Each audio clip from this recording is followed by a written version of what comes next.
Hi, magandang araw po sa inyong lahat. Ako po ay nagbabalik para sa ating first reading of the day. I'm sorry, hindi ko po na-upload yung kagabi. Kanina ko lang po na-upload yung third reading of the day kahapon. But makikiusap po ako sa inyo sana kasi baka pwede pong wag nyo pong skip yung ating mga videos, yung ads, no? Tulong nyo na po yun sa ating channel. Kasi dun sa review po, nakalagay lahat po halos.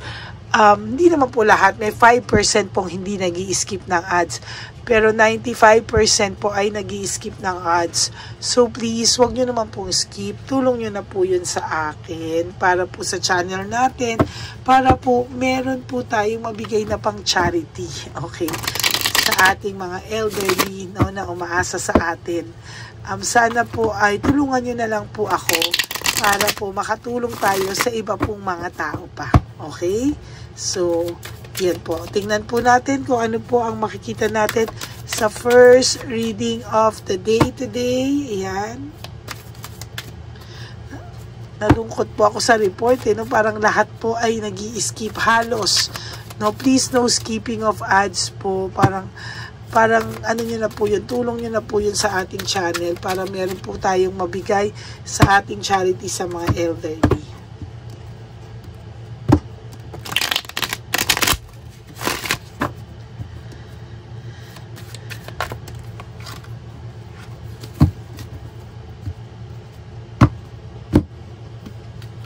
Okay. Tingnan na po tayong 10. 1, 2, 3, 4, 5, 6, 7, 8, 9, and 10. Yan.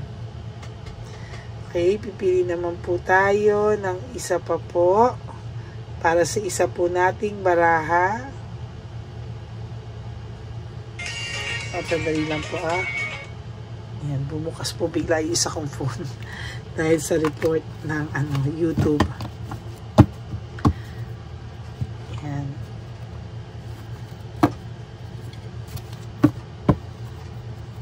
Balasahin muna po natin ito.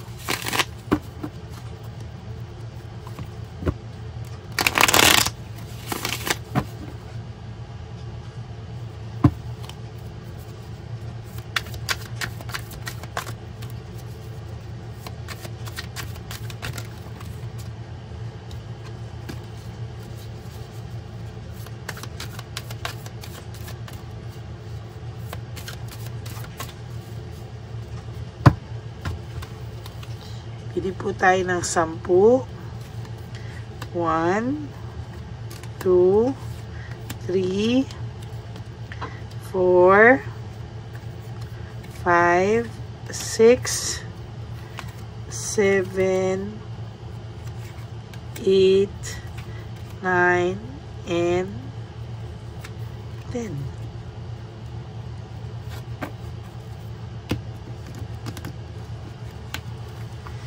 Tingnan po natin. First reading of the day.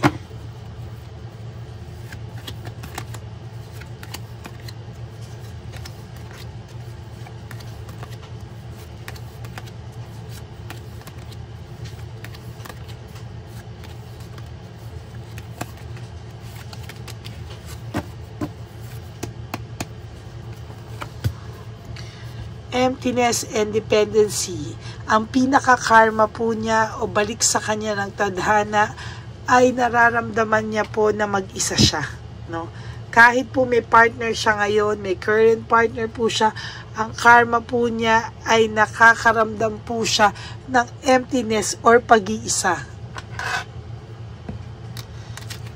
Simple lang ang kanyang title.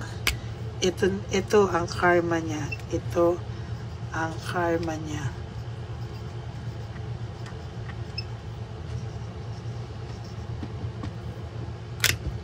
Yan, no? Ito ang karma niya.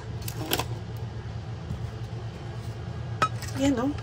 First card pa lang is all about emptiness and yung dependency niya po sa'yo. Sa totoo lang po, ayan, no?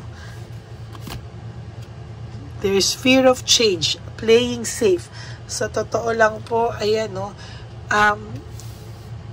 nahihirapan po siya sa mga pagbabago sa buhay niya. Simula po nang nawala ka sa buhay niya. No? Meron po siyang nararamdaman na takot pa din sa future. Ang dami po niya. So, yung karma po niya, number 1, sa nakikita ko ngayon ay may emptiness siya. Second, puno po siya ng takot, no? Kahit puno po ito ng kayabangan, maniwala ka po sa akin, ito po somehow ay may takot sa mga nangyayari sa kanya. No? There is this willpower and desire na labanan ito. Pero sorry po, isa po sa mga karma niya is kahit ano pong laban niya, no, natatalo din po siya dahil naiisip ka pa rin po niya. No? Naiisip at naiisip ka pa rin po niya. Yan. No direction, unpredictable. Sa totoo lang po, napaka-unpredictable po ng mga mangyayari sa kanya. Isa pa po sa karma niya ay no direction po ang buhay niya. Yan, no? No direction po ang buhay niya at somehow po talagang magulo po ang buhay niya sa ngayon. Kahit po sabihin niyang masaya siya, pero sa totoo lang po, hindi po siya masaya. Yan. Wala rin pong direksyon ang buhay niya. Isa pa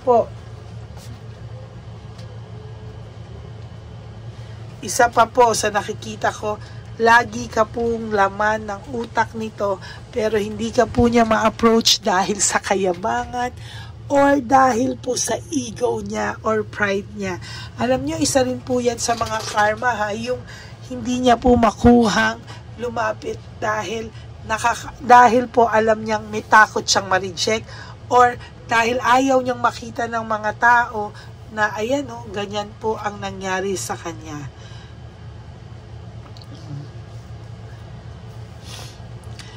Give up na po siya sa mga pains na nararamdaman niya. Give up po siya sa ngayon. Oh. Pero sa totoo lang po, sa nakikita ko po dito, talaga pong nahihirapan po siya sa ngayon. No? Hirap na hirap po ang taong ito sa ngayon. Oh my God! Hindi po Friday, pero tingnan niyo naman, pareho po, no? Give up and overwhelm. Talagang overwhelmed po siya sa mga bagay sa ngayon. And as a matter of fact, hindi niya po alam kung ano ang gagawin niya. Yung emotions niya po is sobra-sobra. Talagang hirap na hirap po siya sa emotions niya ngayon. Mixed emotions talaga siya. Emptiness, fear of change, walang direksyon, give up na siya, at overwhelmed po siya sa mga bagay-bagay. Kaya sasabihin ko po sa inyo, talagang hirap po itong taong ito sa ngayon. Isa pa po sa karma niya ay makita kang masaya or makita kang deadman na or makita ka niya na nagmo-move on sa buhay niya. No? Ito ang mga karma niya sa buhay na hindi mo napapansin kasi ang gusto mo talagang makita na karma is yung talagang kulang pa to para sa iyo, no? Kulang pa po ito para sa iyo, pero somehow etong mga karmang ito po ay ang mga karmang mabibigat na dala-dala niya araw-araw na kung akala mo po ay mabilis lang or madali lang, hindi po, no? Mahirap po talaga ang ganitong klaseng karma, no? Hindi mo po alam, pero mas mahirap po yung ganitong karma kesa sa karmang iniisip mo na magkakalubog-lubog siya. Mas lubog po siya ngayon, ano? Kahit po sabihin mo, nakikita mo ba, meron siyang knight in shining armor siya ni Chabilitang Palaka or ano, pero hindi po talaga, no? Actually, ang bigat po ng dinadala nito every day, no? Naiisip niya po yung unity, partnership, and connection niyo, but, mas ginusto niya pong panindigan ang kanyang pagkapahiya o ang kanyang paninindigan na palabasin ka na ikaw ang may kasalanan sa inyo. Somehow, mas importante ba ito kesa sa, ayan kasi siya po ang nagloko siya po talaga ang lumayo sa iyo.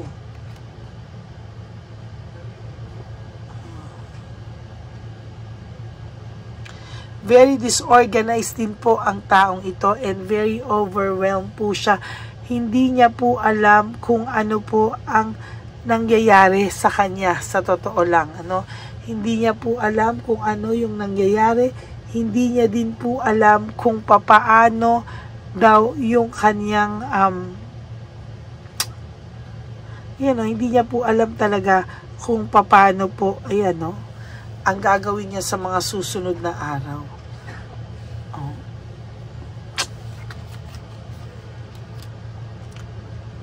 Yan. Sa nakikita ko din po dito, ayaw niya pong mag-speed up yung iyong pag-move on. Ayaw niya pong ayaw niya po talaga sa totoo lang, ayaw ka po ito makitang masaya. Dinudurog mo po siya. Gusto mo po siya makitang karma. Pakita mo po sa kanya masaya ka, durog to. Pag masaya ka po, durog siya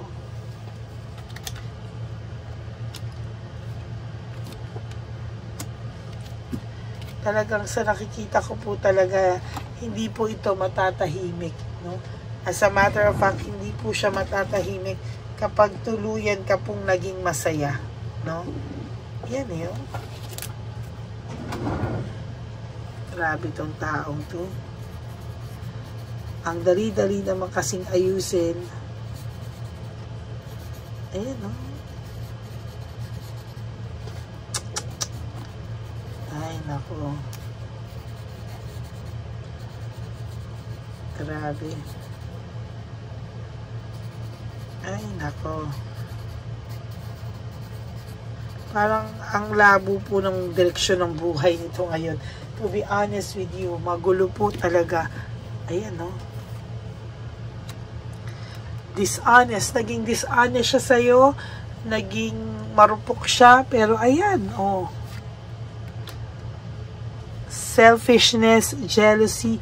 Talagang sa nakikita ko po, very selfish ang naging takbo ng buhay nito bago kayo maghiwalay. Naging selfish siya, naging rude siya. Kaya ngayon, dala niya po yan gabi-gabi. Sinasabi ko po sa iyo. Holding on. Nag-hold lang po siya ngayon. Pinapakita niya lang po na he is okay, he is good, but totally kabaliktaran po talaga.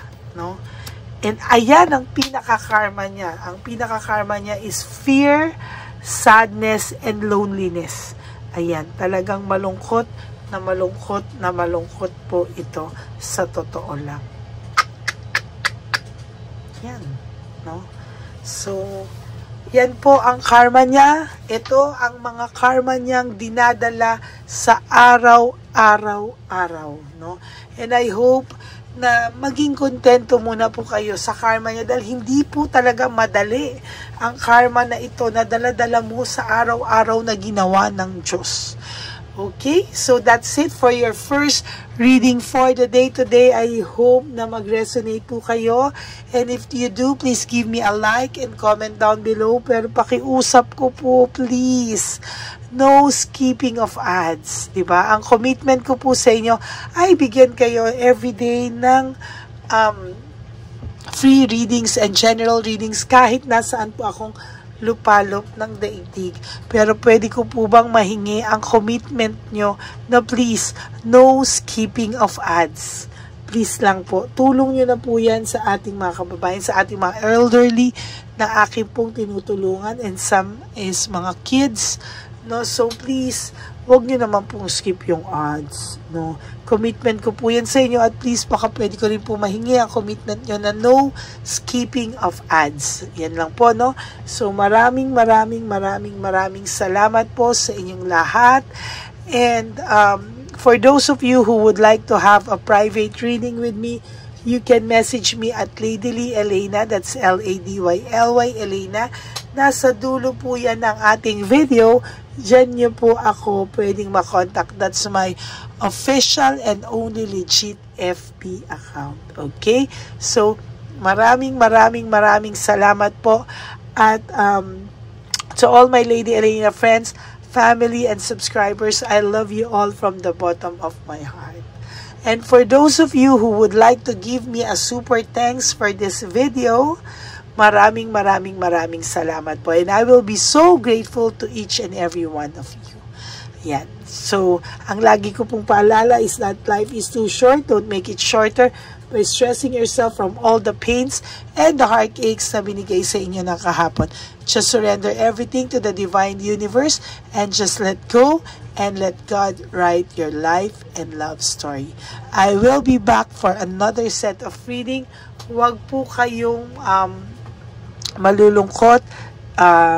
Sana po ay maging positive tayo ngayong araw na to. Okay? Ngayon po ay 4 a.m.